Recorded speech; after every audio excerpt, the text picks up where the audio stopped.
बारे में। तो मास्टरमाइंड के बारे में तो आपने जान लिया। अब आगे बात करते हैं 10वें स्टेप के बारे में, जो है the mystery of sex transmutation. Transmutation उसे कहते हैं जब एनर्जी एक फॉर्म से दूसरे फॉर्म में बदलती है।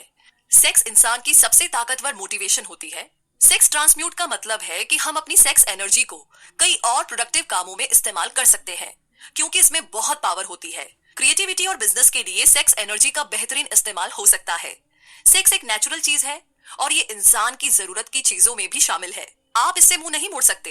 अगर इसे काबू में नहीं किया गया तो ये एक डिस्ट्रक्टिव हथियार बन जाता है, लेकिन अगर इसे विल पावर की तरह इस्तेमाल किया जाए तो इससे बहुत कुछ अचीव किया जा सकता है। जितने भी सक्सेसफुल म्यूजिशियन हैं, वकील, आर्टिस्ट और बिजनेसमैन, उन्होंने अपनी इस शरीर की भूख का इस्तेमाल अपनी क्रिएटिविटी में किया और वो महान बने। माइंड को प्रेरित करने के कई तरीके हैं, जैसे शराब, ड्रग्स या आपके मन का डर, लेकिन इन सब में सेक्स ही सबसे स्ट्रांग है। जो इंसान इस पर कंट्रोल नहीं रख पाता वो अक्सर जुर्म, गरीबी और बदहाली में ही जीता है। जिसने भी इस ताकत का सही इस्तेमाल किया उसका हमेशा भला हुआ है और वो एक जीनियस बनकर उभरता है। और वैसे भी जीनियस इंसान किसी प्लेन के पायलट जैसा होता है। वो पहाड़ों और पेड़ों के ऊपर से जाता है, वो ऊंची उड़ाने लगाता है। सेक्स और खाना हमारी जिंदगी में ऊंचे पहाड़ों और पेड़ों की तरह है। एक जीनियस इन सभी प्रॉब्लम्स को पार करके खुद को आजाद कर लेता है। अब वो अपनी क्रिएटिव इमेजिनेशन का बेहतर इस्तेमाल करके खुद के लिए तरक्की के रास्ते खोल सकता है। हमारी क्रिएटिव इमेजिनेशन सिक्स्थ सेंस की तरह है। जितना ज्यादा हम उसे यूज करेंगे ये उतनी ही अच्छी होती जाएगी।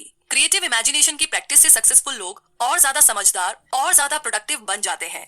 स्टडीज से ये प्रूव हुआ है कि सक्सेसफुल लोगों में स्ट्रॉन्ग सेक्स एनर्जी होती है, लेकिन वो इस एनर्जी को वहां अप्लाई करते हैं जहां उन्हें अपने क्रिएटिव आउटलेट की जरूरत होती है। जितने भी गाने, कविताएं या नॉवेल्स है, उनमें लव और सेक्स का ही जिक्र है। आपके अंदर का करिश्मा और कॉन्फिडेंस आपकी सेक्स अपील से ही झलकता है। आप किसी भी आर्टिस्ट या बिजनेसमैन को देख लीजिए, आप खुद समझ जाएंगे। आप भी अपने अंदर के इस पोटेंशियल को अपनी क्रिएटिव इमेजिनेशन के लिए यूज करें। अपनी सेक्सुअल एनर्जी को बाहर निकालने के लिए कोई ऐसा जरिया ढूंढे जो कुछ क्रिएटिव हो, ना कि उसे शरीर की भूख समझकर शांत करते रहे। आप सोच भी नहीं सकते कि आपके दिमाग में कितनी शक्ति है, इसका कोई अंत नहीं है। इसीलिए इसे खुद को महान बनाने में लगाइए और साथ ही अपनी सेक्सुअल एनर्जी के एडवांटेज से अपने करियर को नई ऊंचाइयों में ले जाइए और अमीर बनिए। अब आगे है 11वां स्टेप, द सबकॉन्शियस माइंड। हम सब जानते हैं कि सबकॉन्शियस दिमाग पर हमारा कोई काबू नहीं होता, लेकिन यही वो हिस्सा है जो हमारी सारी इच्छाएं, भावनाएं और फैसले लेने की ताकत को कंट्रोल करता है। हमें बस ये करना है कि हम अपने मन को हमेशा पॉजिटिव विचारों से भरा रखें।